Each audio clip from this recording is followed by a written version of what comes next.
하고 우리 교회가 무엇인가, 또 우리 교회가 어디로 가야 하는지 함께 은혜 나누기를 원합니다. 교회 시작은 예루살렘의 마가 다락방부터 시작했습니다. 그때 120명이 모여서 함께 기도하는 가운데 생기게 됐죠.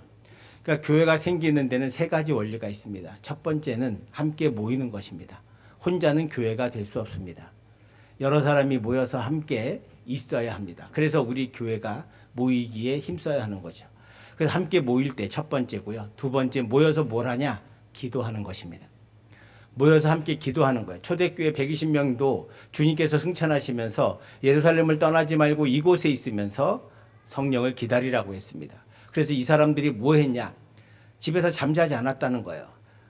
마가다락방에 모여서 120명이 새벽부터 기도했다는 거예요.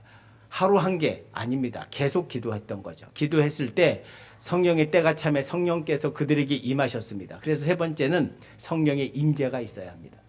성령이 임재할 때, 즉 함께 모여서 기도하고 성령의 임재가 있을 때 교회는 이루어집니다. 초대교회가 그랬거든요. 초대교회가 생길 때 하나님께서 특별히 이들에게 야, 교회는 이렇게 하는 거야. 저렇게 만들어. 프로그램은 이렇게 하고 조직은 이렇게 해라고 말씀해 주지 않았습니다. 이들이 성령의 충만함을 받고 제일 먼저 한 것이 문을 열고 나가서 성전에 올라가는 사람들을 향해서 예수가 그리스도이심을 선포하기 시작했습니다. 그럴 때 놀라운 역사가 일어나죠. 베드로가 설교를 쭉 하니까 사도행전 2장 37절 38절에 보시면 그들이 이 말을 듣고 마음에 찔려 베드로와 다른 사도들에게 물어 이르되 형제들아 우리가 어찌할꼬 하거늘 38절 시작.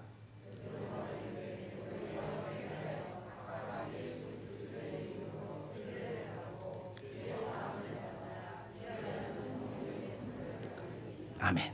그러니까 베드로가 전한 복음에 제일 중요한 게 마음에 찔렸다는 거예요. 사람들이 길 가다가 마음에 찔려서 우리가 어떻게 하면 됩니까? 라고 질문했을 때 베드로가 뭐라 그랬냐면 예수 그리스도의 이름으로 세례를 받고 죄사함을 받으라. 이게 교회입니다. 그러면 성령을 선물로 받게 되는 거죠. 예수님은 우리에게 교회를 세워주셨습니다. 교회의 주인은 사람이 아니라 바로 예수 그리스도이십니다. 이 교회를 통해서 우리 교회가 하는 일이 뭐냐? 주님이 다시 오실 날까지 주의 복음을 전하는 것이고 주의 복음을 전하기 위해서 저와 여러분이 예배하며 하나님의 은혜를 기억하고 하나님을 찬송하고 또 서로 주 안에서 하나 되며 가는 것, 이것이 바로 교회인 줄 믿습니다. 저는 그래서 우리 교회가 어떤 교회가 되어야 할까? 세 가지만 살펴보려고 합니다. 첫 번째는 기존의 성도들이 좋은 교회가 아니라 비신자들이 좋아하는 교회가 되어야 한다는 것입니다. 대개 역사가 있는 교회들이 겪은 문제 중에 하나는 기존에 있는 성도들이 좋은 교회를 만들어 가고 있다는 것입니다. 교회가 오래되면 전통을 이야기합니다. 그래서 자꾸 말씀이 앞이 아니라 전통이 앞서게 됩니다. 이게 가장 구약에서도 보면 예수님 시대에도 바리새인들과 서기관들과 이 제장들 그룹은 철저하게 이 사람들은 기존의 유대교를 잘 만들어 갔던 사람들입니다. 율법을 지키고 에스라부터 시작했던 이 율법을 잘 지키는 것이 구원받는 것이다라고 생각했던 이 사람들이 예수님 시대에 오면서 200년 정도 흐르고 나니까 이게 율법주의로 변화됩니다. 율법주의는 뭐냐? 스스로 율법 조항 안에 수많은 규칙들을 만들어 가지고 스스로를 올가매는 것입니다. 성경에는요, 10계명 가운데 네 번째 계명이 안식일을 거룩하게 지키라 였습니다. 한마디밖에 없어요. 그런데 여기다가 수많은 조항을 다는 거예요. 도대체 안식일을 거룩하게 지키는 게 뭘까? 이런 거야 라고 하면서 270개의 조항을 답니다. 또 270개의 조항을 달고 거기서 부족해서 이 조항 하나하나에 또 여러 개의 규칙을 또 달아가지고 600개가 넘는 규칙을 만들었어요. 그러니까 안식일 날 뭐 하려고 그러면 100m 이상 가면 안 됩니다. 불을 데피면 안 됩니다. 불을 끄면 안 됩니다. 누가 아픈데 어떻게 할까요? 못 갑니다. 이런 식으로 다 정해가지고 율법, 그건 하나라도 어기면 뭐예요? 율법을 어긴 게 되고 구원을 못 받게 됩니다. 그러니 많은 사람들이 그걸 지킬 수가 없죠. 자기들도 지킬 수 없습니다. 다만 사람들 앞에서 내가 잘 지키는 척 할 수밖에 없는 거죠. 그래서 외식하는 거예요. 외식할 수밖에 없죠. 그러니까 문제는 또 하나, 이 바리새인들과 서기관들의 문제는 자기들은 잘 지킨다고 생각하면서 자꾸 못 지키는 사람들을 정죄하고 비난하게 됩니다. 그러면서 그들을 배제하죠. 그러니까 유대교가 뭐만 남냐? 소수의 제사장 그룹과 소수의 바리새인들과 서기관들밖에 남지 않는 종교가 돼버려요. 나머지는 다 지옥 갈 사람들이에요. 나머지는 구원 못 받아요. 다 지옥 가니까 결국 자기들만 남게 돼요. 이게 바로 유대교였습니다. 구약이었단 말이에요. 예수님이 이 땅에 오셔서 그렇게 바리새인들과 싸웠던 이유가 뭐냐? 외식하기 때문이고 그것이 잘못됐기 때문입니다. 하나님의 말씀으로 살아야 되는데 그렇지 못하다는 거예요. 그러니까 이런 게 전통이 오래되고 역사가 오래되면 생기는 문화가 뭐냐면 끼리끼리 문화입니다. 세상은 지연이나 학연으로 움직인다면 전통이 지배하는 교회는 오랫동안 함께한 사람들끼리만 친하게 된다는 거죠. 그래서 새로운 분들이 배척되게 됩니다. 여러분, 교회는 그런 곳이 아닙니다. 교회는 초대교회 때부터 정체성은 새로움입니다. 유대교 틀에서 벗어나 완전히 새로운 사람들, 죄인이라고 버림받았던 사람들, 사람들이 무시했던 그 사람들과 함께 주님은 살았고 그 사람들을 위해서 교회를 세우셨습니다. 바리새인들은 끊임없이 배척했지만 주님은 모든 사람을 품으셨고 주님의 은혜와 사랑으로 하나 되게 하셨습니다. 그게 바로 교회였습니다. 초대교회가 생기고 나서 초대교회가 위기를 겪습니다. 사도행전 6장에 보면 히브리파 유대인과 또 헬라파 유대인들이 갈등하게 됩니다. 사도행전 6장 1절을 한번 우리 같이 봉독하겠습니다. 그때 제자가 더 많아졌는데 헬라파 유대인들이 자기의 과부들이 매일의 구제에 빠짐으로 히브리파 사람을 원망하니. 지금 사도행전 6장에서 초대교회의 문제가 뭔지를 지적해 주고 있습니다. 히브리파 유대인들은 어떤 사람이냐? 예수님부터 갈릴리 호수에서 갈릴리에서 사역할 때부터 따라오던 사람들이에요. 히브리파 유대인들은 한 번도 갈릴리와 예루살렘을 떠나본 적이 없는 사람들입니다. 이 사람들은 예수님을 3년 동안 따랐고 지금 초대교회 예루살렘 교회의 원래 주인처럼 되었습니다. 이 사람들이 주도권인, 왜? 베드로도 사도 요한도 모든 다른 제자들도 다 히브리파 유대인이었거든요. 그러니까 이 분들이 주도권을 가지고 있었고, 근데 초대교회가 부흥하게 돼서 하루에 3,000명씩 전도되는 놀라운 역사들이 있었습니다. 그러니까 이 헬라파 유대인들은 어떤 사람들이냐? 해외 살다가 오신 분들입니다. 요즘 말로 하면 재미교포, 제일교포 뭐 이런 분들이죠. 와서 교회를 다니고 이제 되는데 히브리파 유대인들이 자꾸 헬라파 유대인들을 빼는 거예요. 구제할 때 자기들끼리만 하는 거죠. 끼리끼리니까. 왜? 말도 잘 통하고 자기들끼리 오래됐으니까 편하단 말이에요. 그러니까 자기들끼리만 하는 거예요. 그러니까 원망이 나고 시비가 났습니다. 이걸 사도들이 봤습니다. 보고서 이건 안 되겠다라고 해서 기도하고 이들이 어떻게 결정하느냐. 그때 7 집사를 뽑기로 합니다. 근데 7 집사 모두가 헬라파 유대인에서 뽑았어요. 그러니까 히브리파 유대인은 다 빼고 헬라파 유대인들만 뽑고 이분들로 하여금 집사의 직분을 주고 자기들이 하던 구제의 사역을 하게 하고, 그리고 사도들은 말씀과 기도에 힘쓰기로 결정합니다. 여러분, 이게 쉬운 것처럼 보이지만 쉽지 않습니다. 초대교회 성도들이 성령의 능력이 있었으니까 자기의 자리를 내어준 거죠. 그렇게 되니까 어떻게 돼요? 하나가 됩니다.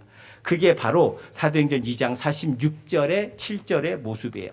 사도행전 2장 46절 47절을 우리 한번 교독하겠습니다. 날마다 마음을 같이하여 성전에 모이기를 힘쓰고 집에서 떡을 떼며 기쁨과 순전한 마음으로 음식을 먹고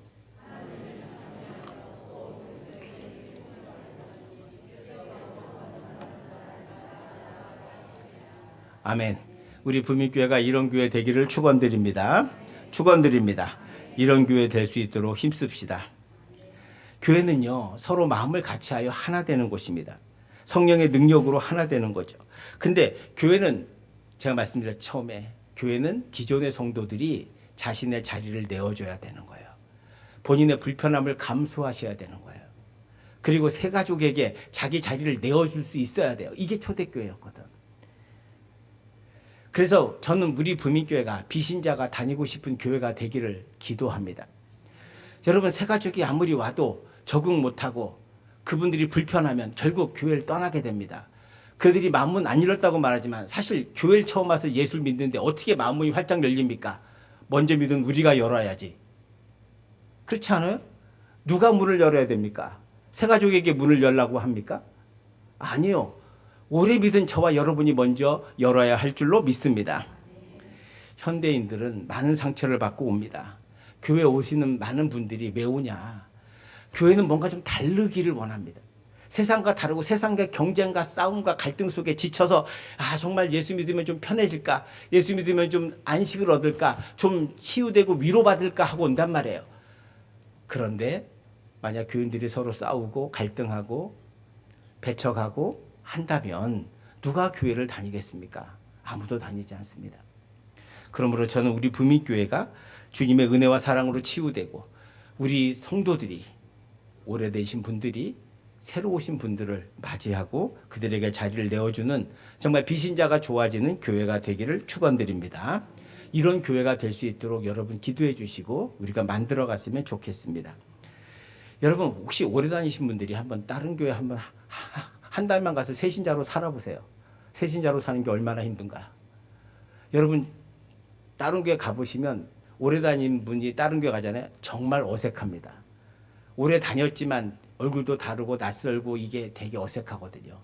우리가 먼저 그걸 이해해 주셔야 한다. 두 번째, 교회는 다투고 경쟁하는 곳이 아니라 주 안에서 사랑하는 곳임을 잊지 마시기를 축원드립니다. 교회는요 서로 사랑하는 것입니다. 요한복음 13장 34절에 보면 우리 같이 봉독하겠습니다.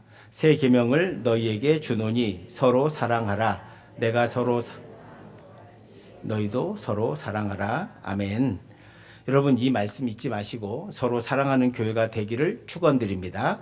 교회는요 서로 사랑하는 거예요. 사랑하는 건 용서하고 이해하고 화해하는 거예요. 교회는 반드시 사랑이 있어야 합니다. 세 번째로 교회는 과거 유지형 교회가 아니라 새로운 시대의 교회가 되어야 합니다. 교회가 점점 변하고 있습니다.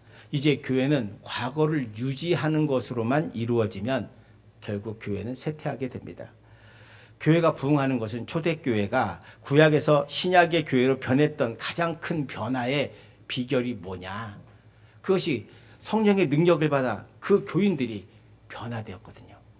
여러분 어떤 조직이든 인사이드와 아웃사이더가 있습니다. 우리가 이걸 아싸와 인싸라 그러더라고요. 어느 집단이나 인싸와 아싸가 있습니다.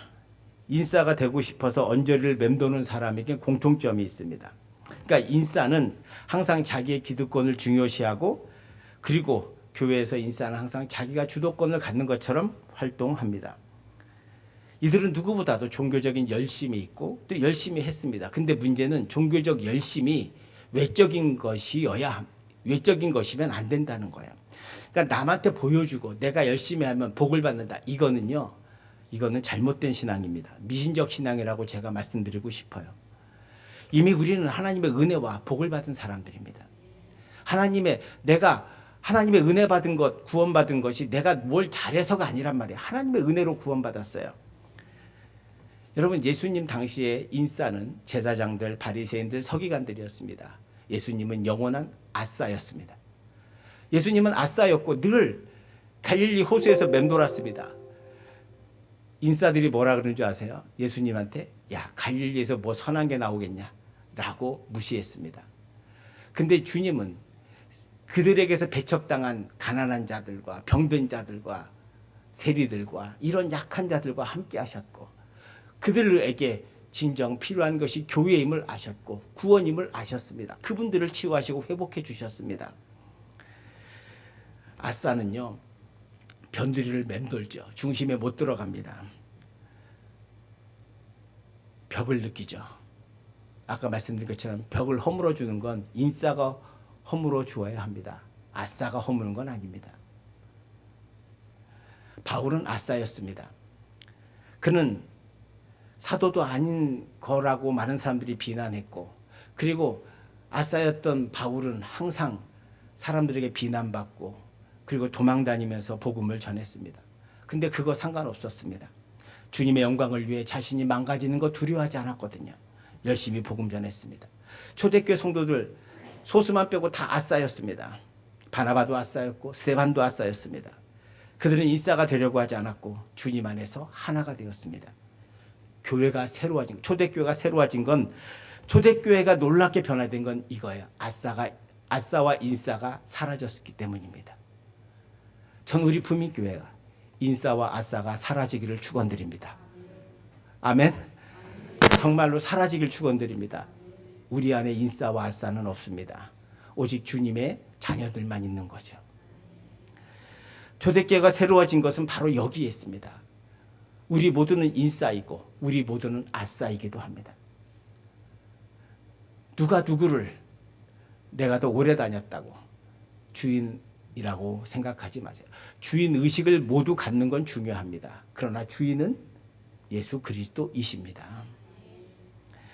초대교회가 놀랍게 새로워진 것은요, 사실 교회는 건물이 아니고 사람이라고 제가 늘 말씀드리잖아요. 여러분, 초대교회는 가정교회였습니다. 가정에 좀 넓은 집에 가서 같이 예배드렸습니다. 나중에 박해받으니까 어디로 가요? 카타콤으로 지하 무덤으로 갑니다. 여러분, 사람이 제일 맡기 어려운 냄새가 죽은 냄새입니다. 죽은 사람 냄새 맡는 거. 근데 그들은 죽은 냄새가 그렇게 진동하는 그 지하 카타콤을 지나서 수백 미터로 내려가서 거기서 예배를 드렸거든요. 로마 군인들이 안 들어와요. 왜? 냄새나서 못 들어가거든. 그 더러운 데서, 그 냄새나는 곳에서 하나님을 찬송하고 예배했단 말이에요. 그래서 교회는 건물이 아니라 사람이에요. 바로 여러분들이 예수 그리스도 안에서 하나 될 때 우리 교회가 초대교회와 같은 놀라운 성령의 능력이 일어나고 교회가 교회답게 될 줄 믿습니다. 우리가 오늘 같이 성찬하고 주 안에서 하나 되자고 하는 것이 말만이 아니라 여러분 먼저 여러분이 주 안에서 주님의 십자가의 은혜로 사랑으로 하나 되고 여러분이 먼저 마음의 문을 열고 우리 모두 서로 용납하며 한 형제 자매로 살아갈 때 이곳에 놀라운 성령의 역사가 일어나고 우리 부민교회의 놀라운 부흥의 역사가, 그래야 하나님께서 택하시고 구원하기로 작정한 자들을 보내주지 아니하겠습니까? 우리 모두 그런 교회가 됩시다. 사랑하는 성도 여러분, 52주년을 맞이해서 우리 다시 한번 창립주의를, 교회가 왜 세워졌는지를 기억합시다. 우리 모두 영적으로 부유한 백성이 되고 서로 하나 되는 교회가 되고 비신자가 좋아하는 교회가 되어서 우리 부민교회를 이 시대에 정말 하나님이 기뻐하시고 사랑으로 충만한 서로 하나 되는 인싸와 아싸가 없는 축복된 교회, 하나된 교회 만들어 갑시다. 기도하겠습니다. 사랑의 하나님, 감사합니다. 52주년 전에 저희 부민교회를 세워주셨습니다. 여기까지 인도하신 하나님의 은혜에 감사드립니다. 이제 우리 교회가 새로운 교회가 되게 하여 주옵소서. 비신자들이 좋아하는 교회가 되게 하시고 성도들이 하나 되는 교회가 되게 하여 주옵시고 서로 헌신하고 사랑하며 하나님의 영광을 위해 살아가는 진정한 교회 되게 하여 주시옵소서. 감사드리며 예수님 이름으로 기도합니다. 아멘.